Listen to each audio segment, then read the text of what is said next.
Congratulations. Thanks. How do you feel? Crazy. I feel like I'm going crazy. I mean, I feel amazing. I feel elated. I feel confused. But it's just like this whole amalgamation of things. But it's spectacular. I mean, this is like something that I dreamed of as a kid. You know, when you and I first talked at that first meet and greet, you were like, oh my God, just to be in this show and the journey you've taken like, out of town, Paris. I mean, this whole experience has been, I mean, like, I can die now. I mean, this is ridiculous. The whole thing, and I've been involved from the very beginning. So to plant the seed at the very, very beginning with a 29-hour reading, you know, a first draft of a script, and watch it blossom into this with 12 Tony nominations and with this family that we've created. I mean, it's everything about it.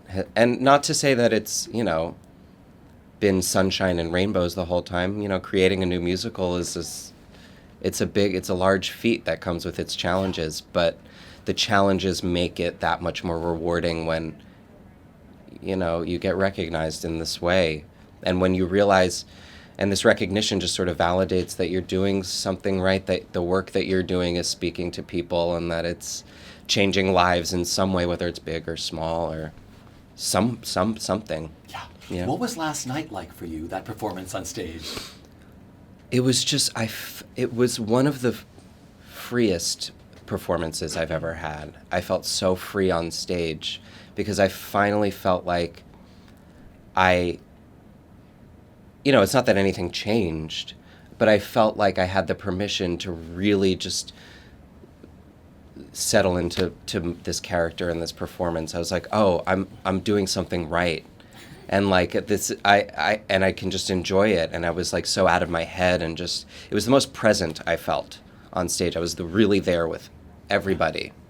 That's great. You're sitting with a Tony pin. It's the Tonys. Do you remember the first time you watched the Tonys, that first memorable time? I mean...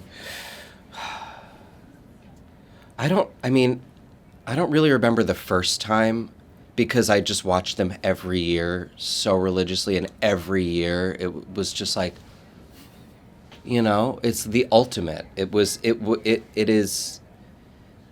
It's what most people grow up, you know, thinking about Broadway, until you get to see a Broadway show, which is really the life-changing thing. That is something entirely different. But watching the Tony Awards and being on TV and sitting there and, you know, just, and being with Christian Borle and Brad Oscar and to be here with Max and Robbie and Leanne, and